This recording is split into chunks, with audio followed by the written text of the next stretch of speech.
Ingatan terhadap orang yang mengisap sesamanya. Dengarlah ini, kamu yang menginjak-injak orang miskin dan yang membinasakan orang sengsara di negeri ini, dan berpikir, bilakah bulan baru berlalu supaya kita boleh menjual gandum, dan bilakah hari Sabat berlalu supaya kita boleh menawarkan terigu dengan mengecilkan eva, membesarkan sikal, berbuat curang dengan neraca palsu, supaya kita membeli orang lemah karena uang dan orang yang miskin karena sepasang kasut, dan menjual terigu rongsokan. Saya ulangi, dan menjual terigu rongsokan. Tuhan telah bersumpah demi kebanggaan ya, bahwasanya aku tidak akan melupakan untuk seterusnya segala perbuatan mereka. Tidakkah akan gentar bumi karena hal itu, sehingga setiap penduduknya berkabung? Tidakkah itu seluruhnya akan naik seperti sungai Nil, diombang-ambingkan dan surut seperti sungai Mesir? Demikian jauh pembacaan firman Tuhan. Berbahagia yang merenungkan Taurat Tuhan siang ataupun malam. Haleluya. Pasal 8 ayat 4 sampai 8 ini secara seragam diberi judul kekayaan yang menghidupkan. Kekayaan yang menghidupkan. Itu judul seragam di seluruh gereja Tuhan yang kuasa di hari ini. Kekayaan yang menghidupkan. Jemaat yang dikasihi Tuhan, kita semua mau kaya, bukan? Ya, kita semua mau kaya. Pertanyaan pertama itu, setuju semua? Kita semua mau kaya. Pertanyaan berikutnya adalah, kalau kita semua mau kaya, pertanyaan berikutnya adalah, kalau kaya mau apa? Kalau kaya mau apa? Kan kita semua mau kaya. Kalau kaya mau apa? Dijawab ini kalau mau jawab. Bersenang-senang, happy, party, enjoy. Kalau kaya mau apa? Kan ini yang menjadi persoalan. Mau kaya, tapi kalau kaya mau apa?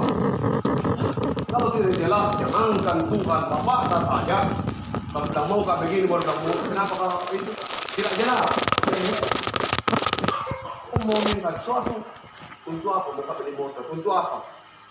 Tidak ada jawaban. Makanya jalan.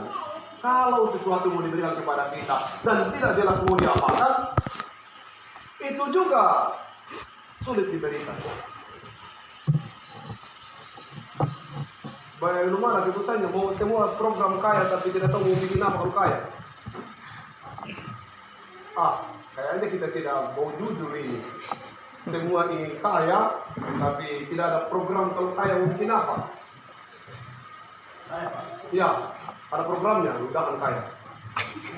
Saya kaya kok, membahagiakan keluarga, menjaga Ya, mau membahagiakan keluarga sekali, Gus, memudahkan Tuhan. Hampir kita semua sama dengan itu. Kenapa kita jelas? Karena program itu tidak jelas. Mau kaya tapi program tidak jelas.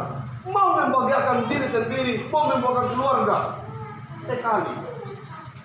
Gus, Tuhan menjadi di belakang sebenarnya, dan itu real.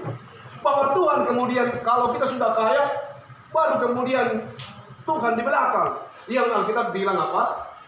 Cari dulu kerajaan Allah, maka semuanya ditambahkan kepadamu. Maria bukan dewata, takut ini Tuhan, karena memang konsep rencana kaya kita itu salah. Tapi ya itu persoalan, jauh usah dibahas di sini karena bukan itu, nanti khotbahnya tidak selesai.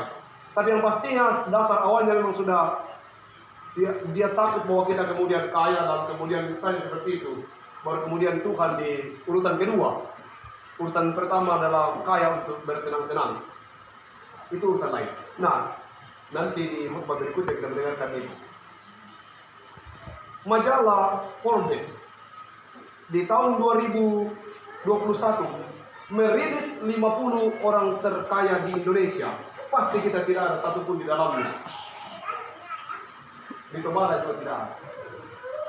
Yang pertama itu adalah Robert Budi Hartono bersama dengan saudaranya Mikael Hartono. Dia memiliki BCA dan kemudian punya perusahaan rokok Jarum Super. Kekayaannya itu 612,8 triliun. Terlalu kaya untuk dicerita.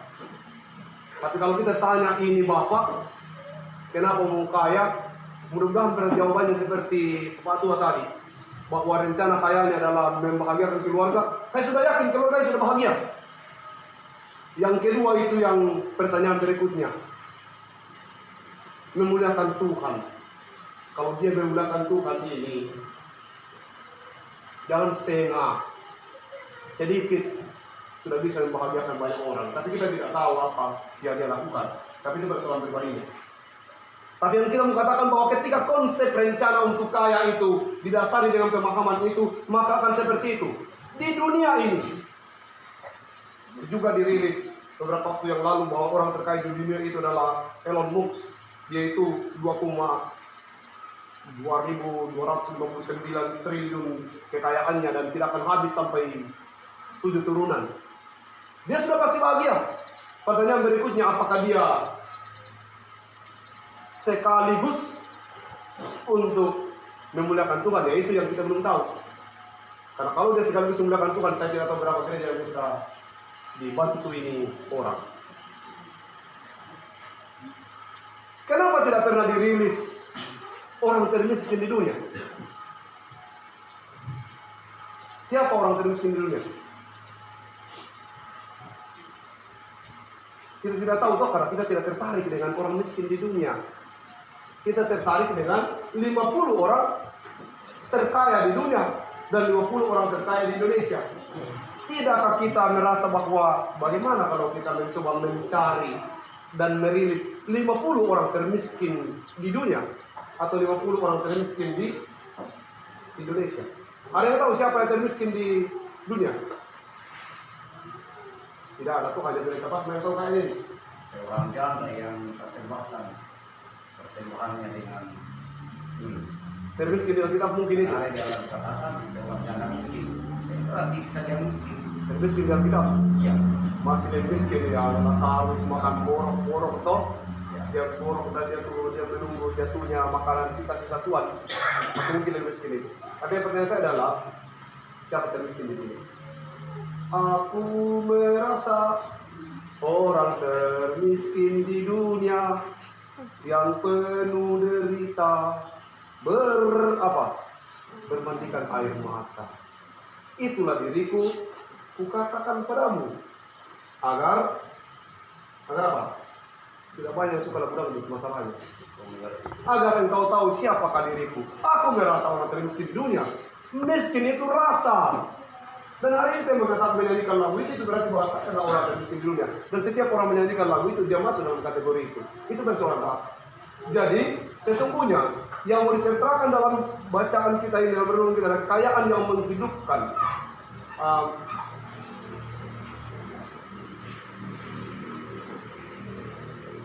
Amos, seorang petani.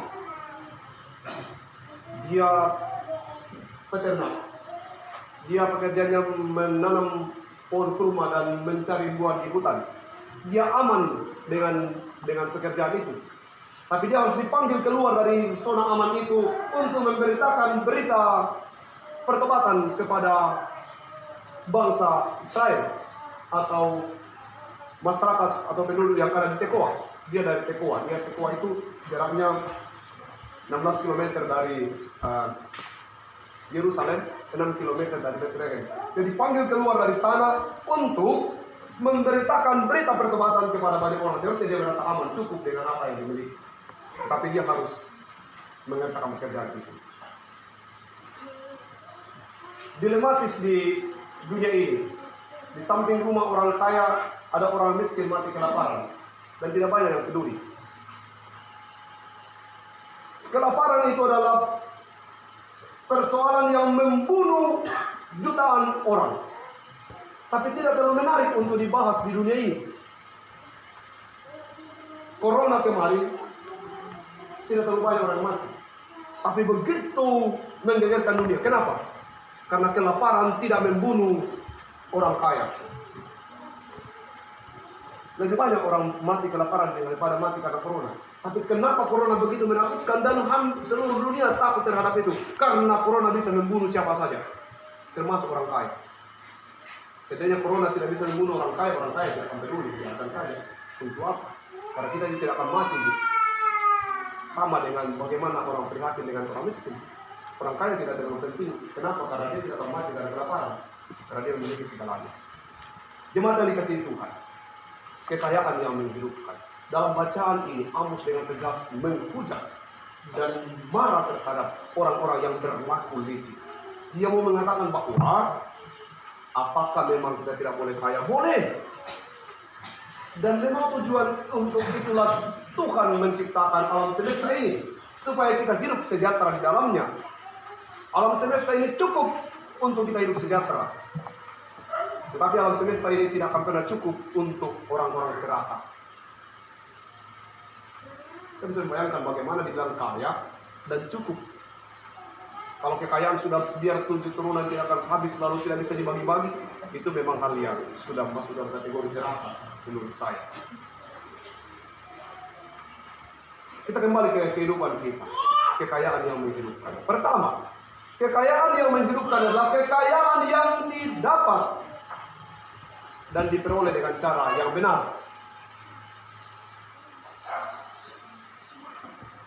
Kekayaan yang didapat dan diperoleh dengan cara yang benar. Itu berarti bahwa ada kekayaan yang didapat dan diperoleh dengan cara yang tidak benar. Kekayaan dan harta yang diperoleh dengan cara yang tidak benar pasti tidak akan dipakai untuk memuliakan Tuhan. Pasti tidak akan membuat pemiliknya menjadi sejahtera atau bahagia. Yang kedua, kekayaan itu baik dan benar kalau dia mendorong pemilik hartanya untuk lebih dekat dengan Tuhan. Kekayaan itu menjadi baik dan benar kalau dia mendorong pemiliknya untuk lebih dekat dengan Tuhan. Contoh, ada motor dipakai pergi gereja, mendorong pemiliknya untuk lebih dekat dengan Tuhan. Ada motor dipakai pergi pantai atau ke gunung atau ke mall dan seterusnya, mendorong pemiliknya untuk jauh dari Tuhan. Ada banyak kepemilikan kita, harta benda kita, tapi membuat kita jauh dari Tuhan. Hari Minggu harus urus ternak, hari Minggu harus urus perusahaan, hari Minggu harus begini dan begitu. Hari-hari untuk dekat dengan Tuhan, harta yang menjauhkan kita dari Tuhan. Karena itu, kekayaan yang benar adalah harta milik yang benar adalah harta milik yang mendekatkan kita kepada Tuhan. HP juga begitu. Kalau HP sudah tidak mendekatkan kita kepada Tuhan, lebih mendekatkan kita ke Sambo, ya berhentilah bermain HP. Install ulang HP tak? Kalau semua aplikasi dalamnya menjauhkan kita ke Tuhan, dari Tuhan, dia harus mendekatkan kita ke Tuhan. Kenapa? Karena itu harta milik kita. Dan harta milik kita itu menjadi benar kalau dia mendekatkan kita ke Tuhan. Ketiga, kekayaan dan harta milik kita itu boleh kita kaya dan memiliki harta benda yang banyak. Itu baik. Tetapi harus berdampak kepedulian kepada orang lain. Harus berdampak, membawa dampak peduli kepada orang lain. Jadi kita boleh kaya, tetapi kaya yang benar adalah kekayaan kita atau milik kita itu berdampak peduli terhadap orang lain. Artinya, merasakan juga orang lain. Kekayaan dan harta milik kita itu dirasakan orang lain juga. Kalau kita kaya dan memiliki banyak harta, tetapi tidak dirasakan orang lain, maka dia menjadi salah dan tidak baik adanya. Orang kaya yang sebenarnya itu disimpulkan dalam pemahaman bahwa dia yang memberi, itu orang kaya. Bukan dia yang memiliki banyak harta, tapi dia yang mampu memberi, itu yang disebut dengan kaya. Kaya itu untuk ukuran hidup beriman, bukan dia memiliki 3 triliun atau ratusan triliun ini, tetapi dia yang memberi sesuatu kepada orang lain. Itulah ukuran kekayaan dalam konsep iman. Jadi bukan dengan seberapa banyak harta kita, tapi sebagaimana kita mampu memberi. Justru kalau kita berkata memberi dari keterbatasan itu yang disebut dengan luar biasa.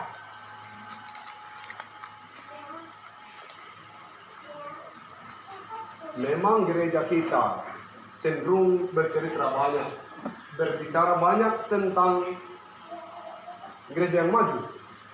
Tapi apa yang dikerjakan oleh gereja kita? Gereja kita itu punya teologi kemiskinan tinggi. Hampir tidak punya teologi kemakmuran. Coba kita dengarkan di gereja-gereja kita. Lebih banyak gereja kita dan khotbah-khotbah kita, yang mungkin termasuk gereja Basma, mengkhotbahkan, berbahagialah engkau yang miskin, sabarlah, bertahanlah, khotbah penghiburan. Hibur itu dengar di gereja ini. Banyak khotbah-khotbah kerjaan kita adalah hibur orang miskin. Tapi tidak berani mengkritik orang kaya. Orang kaya, bagikan hartamu kepada orang lain. Jangan kaya sendiri. Tidak berani kita. Kita takut jangan sampai orang kaya meninggalkan gereja kita. Khotbah untuk berbagi rendah. Kita lebih cenderung menghibur mereka yang miskin. Ya sabar, berpengharapan. Satu hari nanti sesudah hujan, pelangi akan ada. Habis air mata akan berganti sukacita. Harusnya kita belajar berani untuk berkata, saudara-saudara yang memiliki kekayaan cukup dan bisa berbagi, berbagilah. Supaya kita menghiburkan orang miskin, bukan dengan kata-kata, tetapi dengan pemberian yang real. Kalau kehidupan bersekutuan kita terjadi seperti itu, kita menghibur orang bukan hanya sebatas dengan retorika atau bicara saja, tapi menghibur orang-orang yang mengalami kesulitan dengan penghiburan yang real, bantuan yang real, berbagi. Maka sesungguhnya kita berkata, hidup ini adalah hidup yang berbagi. Persembahan itu adalah proses berbagi. Memberi persembahan itu bukan apa-apa sebenarnya, tetapi untuk berbagi. Engkau membantu mereka yang lemah, dan yang lemah membantu engkau dari sudut yang lain.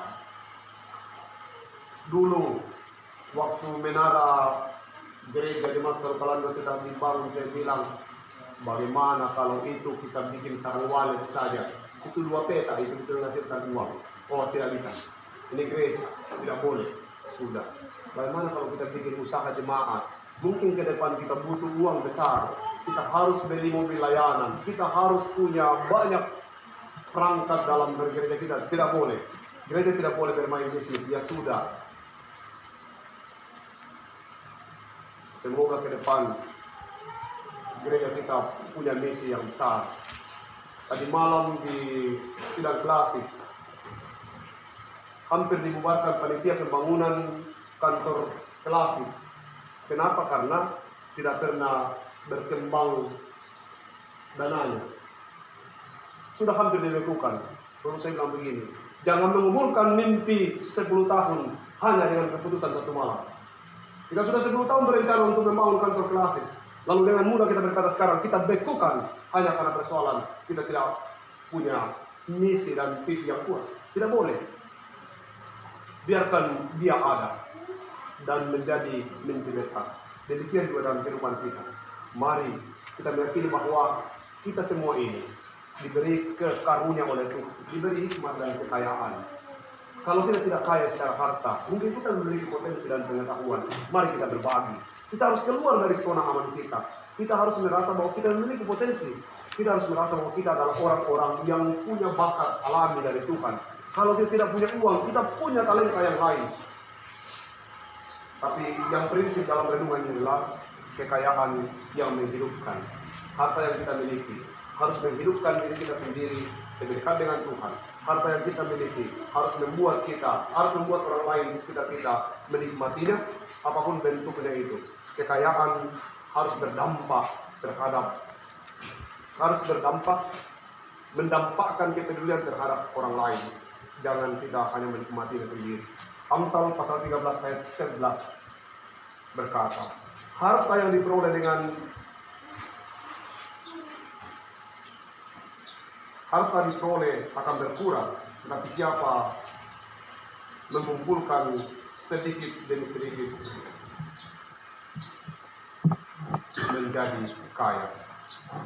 Demikian juga Amsal 16 ayat 8 berkata, lebih baik berpenghasilan sedikit yang disertai kebenaran daripada penghasilan banyak tanpa keadilan. Selamat menikmati berkat Tuhan, dan mari kita memakai harta yang kita miliki atau kekayaan yang kita miliki untuk menghidupkan hubungan kita dengan Tuhan, menghidupkan hubungan kita dengan sesama, dan dengan demikian Tuhan dimuliakan dari apa yang kita miliki. Amin.